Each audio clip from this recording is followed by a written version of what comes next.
Hi, everybody. I'm Terry Henney, farm broadcaster at WSGW Radio in Saginaw, Michigan, and this is Coffee with Corn.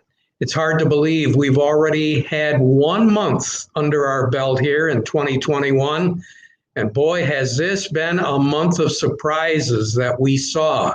Well, here we go into February, and I don't know if we should say once again, hang on to your hat or what we should do.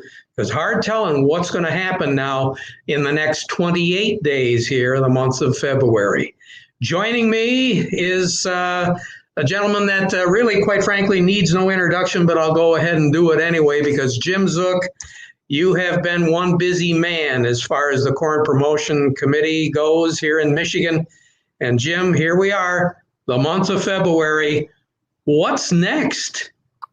You know, Terry, this Coffee with Corn has really exceeded our expectations.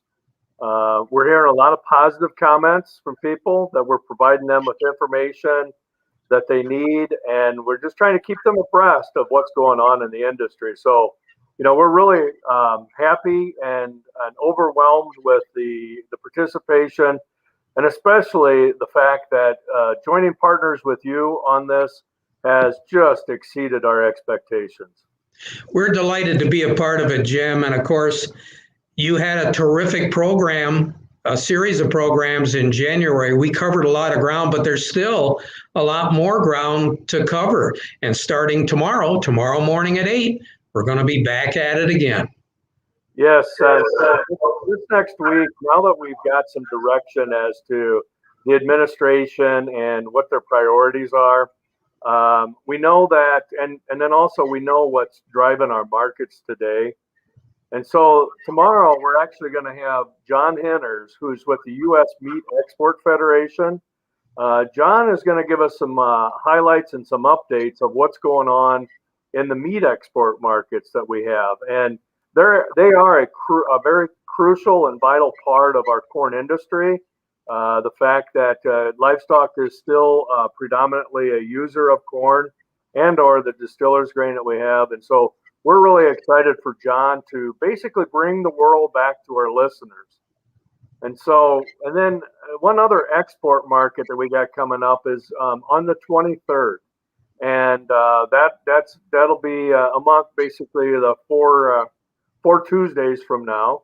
And that's going to be from U.S.-China ag trade, and from a professor out of Iowa State to give us an update on what's going on with the exports and China. And will these markets hold? Will they actually take delivery of those purchases that they just recently made as of last week as well? What's really nice about this, Jim, is we're able to access some really interesting people that definitely know what they're talking about. You know, that's the beauty about that we found and are realizing now with the video conferencing is that we can bring the world back to our homes and our kitchens, our offices that we have here in Michigan. And so we're trying to take advantage of that. I believe people are becoming more accustomed to these Zoom meetings. I don't like them. I'm still the old school where I like to have the handshake. I like to look people in the eye. But you know what? This has really been able to bring us a wide variety of new topics that we have. So that's going to be very interesting. And then we also have with the new administration, we actually have know that carbon sequestration, but most of all, we know that agriculture is a solution. We hear that out there. We wonder if consumers really know what that really means. But we also know that agriculture is a solution to remove that CO2 because, as we all know from our junior high science class, that green plants need CO2 to survive, and it's just a part of that carbon cycle. And we are very fortunate to have a professor that's world-renowned by Dr. Bruno Basso, that's really going to talk to us about how we can use this technology of mapping, of aerial imaging, satellite imagery, how we can identify those great producing areas in our field year after year, those poor producing fields year after year, parts of the field, and then those areas in between, depending on what the weather is and how we should manage those. And so I think that you're going to see some of the work that he's done will actually be put into policy, especially during the next farm bill that'll be coming up in 23. Yeah, that's something that obviously is going to be a topic, a hot topic, as we move through the next several months of that farm bill legislation, and how the legislators are beginning to stack up now in terms of the committees and the different approaches that they're going to have to agriculture. You know, I get a little afraid sometimes, Jim, that we're becoming a little bit more removed when it comes to our legislators. Agriculture isn't exactly in the forefront like it used to. Well, this is actually, I think, the best opportune time that we have to be in the forefront, because as everybody's talking about carbon, we're talking about electric vehicles, we're talking about this whole cycle.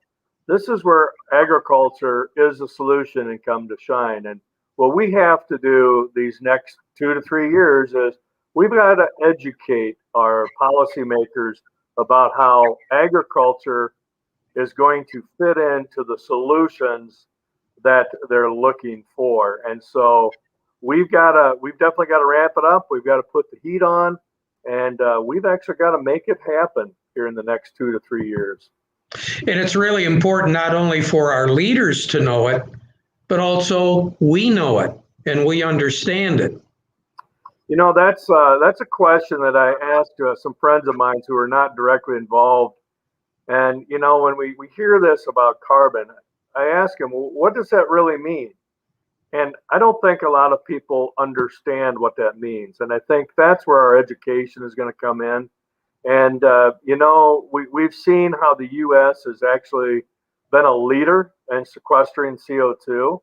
I think the UN just came out this past week that actually made a comment, or over the weekend, made a comment that, you know, maybe the U.S. doesn't need to do as much as some of the other countries, which those of us who've been watching it know that. We know that we've been doing a remarkable job of how we farm, the fact we're leaving more residues on our fields, and that we're making that soil better than it was just even 5 or 10 years ago. Been a long process, been a decade, or it's been a generation and a half or so, but we are making progress. And again, it brings back a really good point. They're not making land anymore. And I think our American farmers have learned that. You know, they have, and I think that's just some of the practice changes that we're seeing. I think that we've continued to adopt on many of the farms. Cover crops that we have now being more widely adopted. I think those will be a part of those things that'll be policies. And we're fortunate enough to bring this education to you through one of the researchers, Bruno Basso, like we talked about, who's maybe going to touch light on that and how we can even better control and manage our fields that we have here in Michigan and elsewhere within the U.S. So we've talked about the meat exports feature, which is going to be tomorrow. We've talked about mapping greener future farms with Dr. Basso. That's the 16th. We're going to talk about China. And the person that we're looking at right now that's on the agenda is with Iowa State University, which is one of the leaders when it comes to agricultural industries. That's the 23rd. But we've kind of circled all around February the 9th. What's going on February the 9th, Jim? Well, you know what? I think that what we'll do is we'll let our guest actually talk about what February 9th is going to bring. And I think most of our farmers are always anxious and always watch the weather, and they want to know, what is that going to be like this year? And well, I got a funny feeling I know, but I think there's another gentleman out there that knows too. We want to introduce Eric Snodgrass. Eric is with Nutrient Ag Solutions. And Eric, first of all, good morning. And second of all, I'm sorry we couldn't give you more snow. You know, we'll be all right. I think with the changes we're going to see in February, there might be a little bit more on the way for all of us here in the Midwest. I see a big eye on that. Where are you talking to us from, Eric?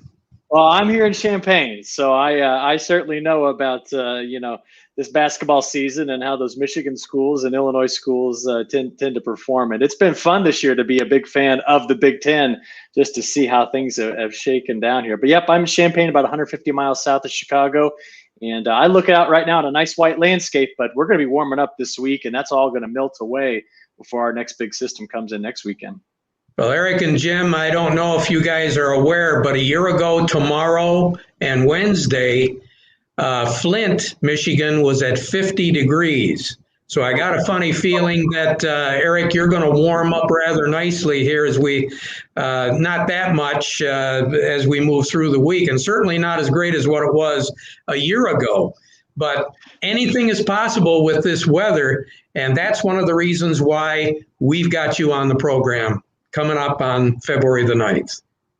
Yeah, and I'll tell you something. While we have a warm up before the program, boy, February, we're going to unlock the Canadian prairies and let a lot of cold air out. So it's finally going to feel like winter, I think, as we move through the month of February. Whereas, well, I mean, you look at lake effect snow across parts of Michigan, we have really not seen a lot of good, strong northwest winds that blow across those warm lakes. Our ice content is down. And so it's going to be a major switch up here as we move into the second half of winter. Well, let's talk a little bit about the weather risk that you're going to be talking about on February the 9th. Yeah, so what I'm going to be mostly concerned about as we look out longer term are what the major factors will be setting up our spring and summer. What we're going to be discussing is kind of what things we need to be watching out for in the longer term that'll give us a hint as to whether or not we're going to have risk for another year like 2019 or a year like 2012 or somewhere in between. You toss out those 2 years and we've got the bookends of extreme there. But the idea is just to understand what the atmosphere is capable of producing so that we know how to predict it.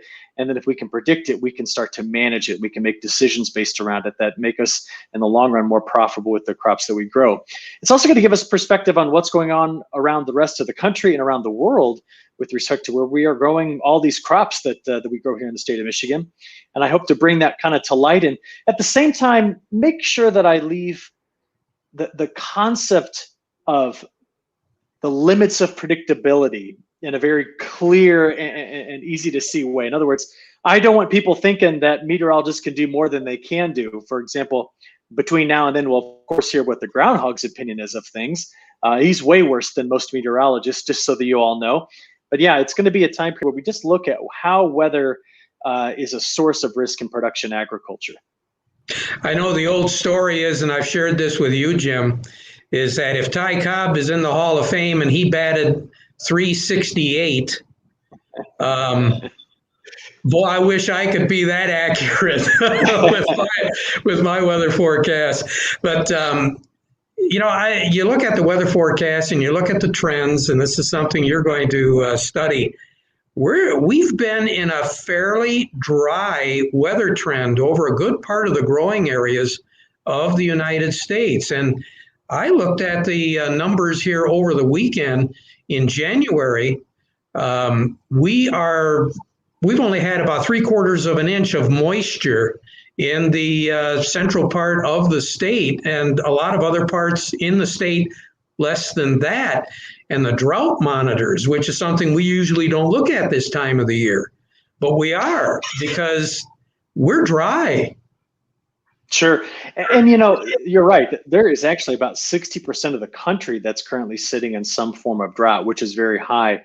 But we need to be careful because I have a saying when it comes to winter and spring, and that is that spring rains can undo all of winter's sins. And what I mean by that is, we could continue to be dry and maybe have a lack of snow and whatnot, but if the pattern adjusts just right by the time we get into March and April, none of it mattered. And typically this time of year, because our soils are frozen over, the moisture we get doesn't really percolate down and get used anyway. And so it's really going to be what happens once we get into March. How about as we transition into April, what does the return of moisture look like? Because that could set us up for major success and just beat that drought farther back to the west and leave it there, which is what I think a lot of people here in the upper Midwest, here in the Great Lakes states would want to see. So tease us a little bit, Eric. Give us a tease for February the 9th. All right, so big things to be thinking about. I'm going to watch the ocean temperatures just off the coast of California, in the Baja of California. And we're going to talk about that a lot. Now, through February, I'm expecting the pattern to go back over cold and at times give us some brutally cold air. And I expect the lake effect snow machine to be on. But when we got to keep our sights longer term, May. We got to think of May, June, July, those time periods. And what I'm going to be watching most carefully is we have a fading La Nina. Now, La Ninas don't just fade quickly. They're there for a while. We're going to be seeing this La Nina kind of kicking and screaming its way out. And what's critical is to see the ocean temperatures in the Central Pacific, but also what they're doing, again, off the west coast of California, the Baja of California. Now, why tell you that? Well, there is a negative 0.6 correlation coefficient. For those of you that love statistics, that's the number.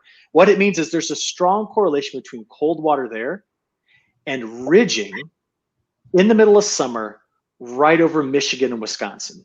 Now, we do not want that, because if that happens, we go hot and dry for our summer. Keep the water temperatures cool. It tends to reposition the jet stream, and as a result, we tend to do much better. I'll show you the data, show you the results, show you what we're predicting, look at the long-term models and get an idea about what folks are going to expect. Oh, and we're going to talk about South America. That's also the big, kind of the big fish right now in terms of how the weather premiums are baked into the market. So we'll make sure we give you a good update there, because this La Nina is causing issues in both Argentina and Brazil.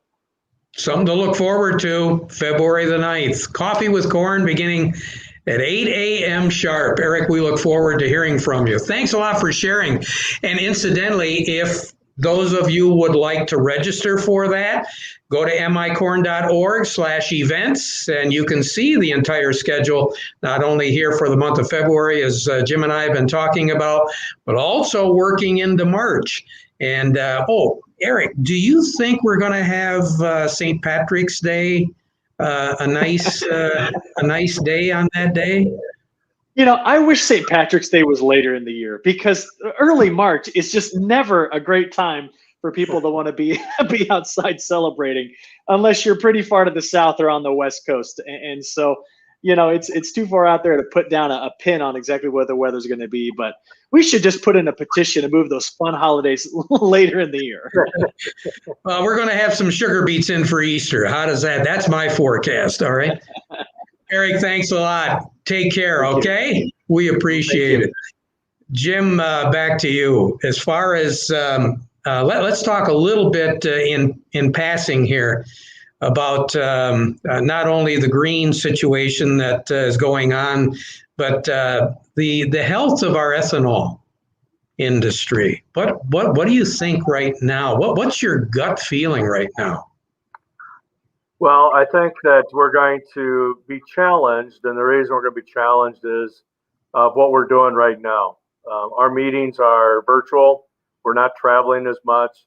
Not only is that occurring here in the U.S., but that's occurring in many foreign countries as well. So I think that our use of fossil fuel is going to be challenged. I think that if the announcement last week of GM of going to all electric by 2035, if those do play out, then we are really in a world of hurt. However, in not doing all of that, that is why I brought up originally about if you don't have something growing to remove CO2, because even our power plants will emit some CO2, what are you going to do to clean up our atmosphere and to clean up that CO2 or carbon that's in our atmosphere? So I think when people start to really become educated on it, they understand where ethanol can be the solution to cleaning up the carbon out of our atmosphere, that this actually may change to a positive.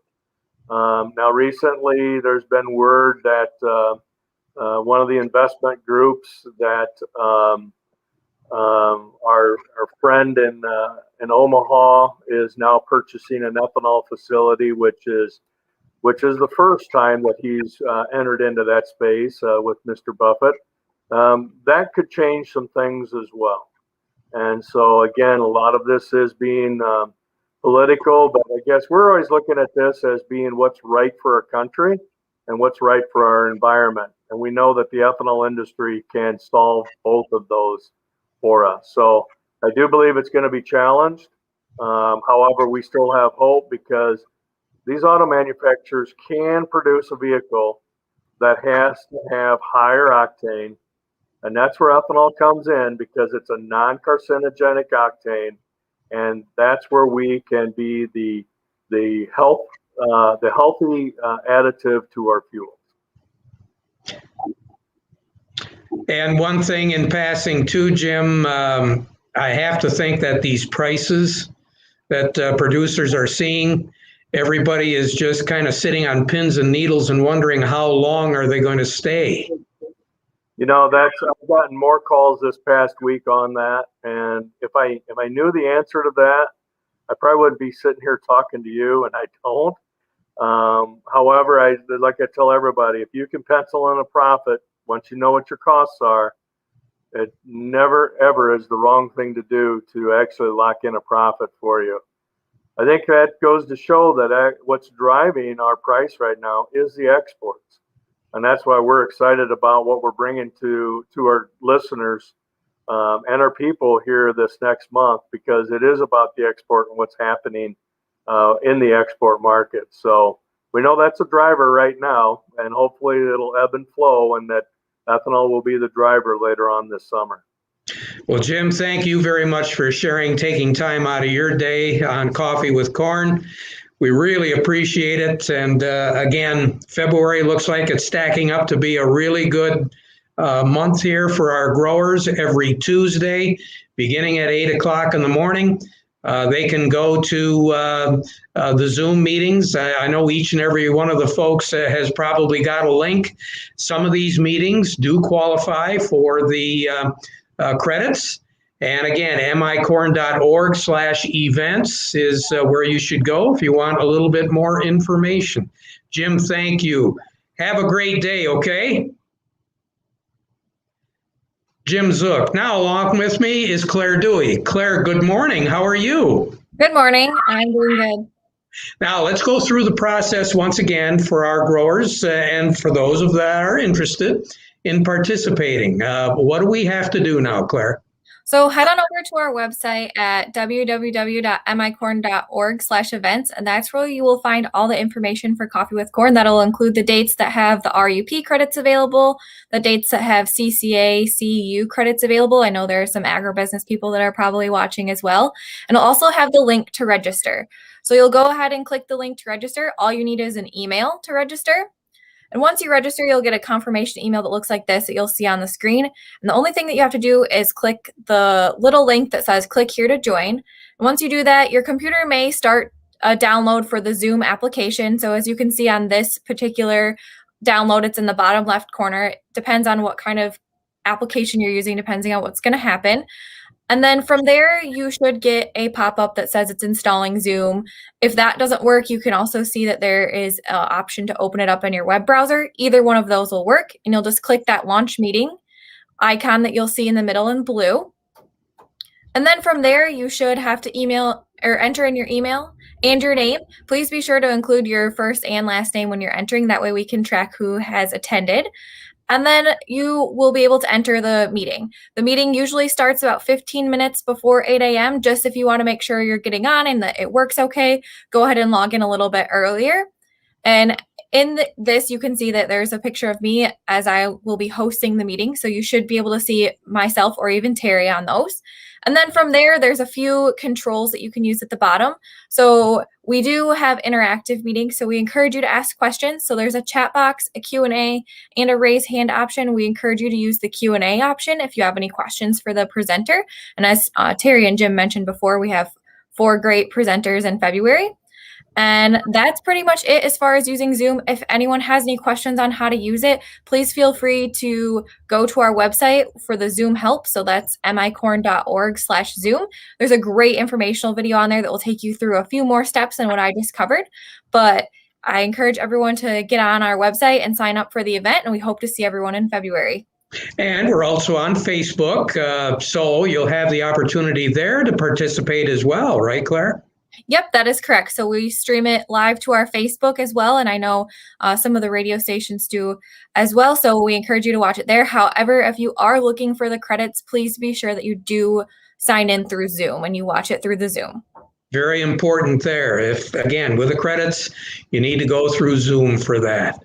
Claire, thank you very much. Look forward to talking to you in less than 24 hours from right now. Yes, you too, Terry. All righty. Take care. Claire Dewey with the Michigan Corn Growers Corn Promotion Committee here in Michigan.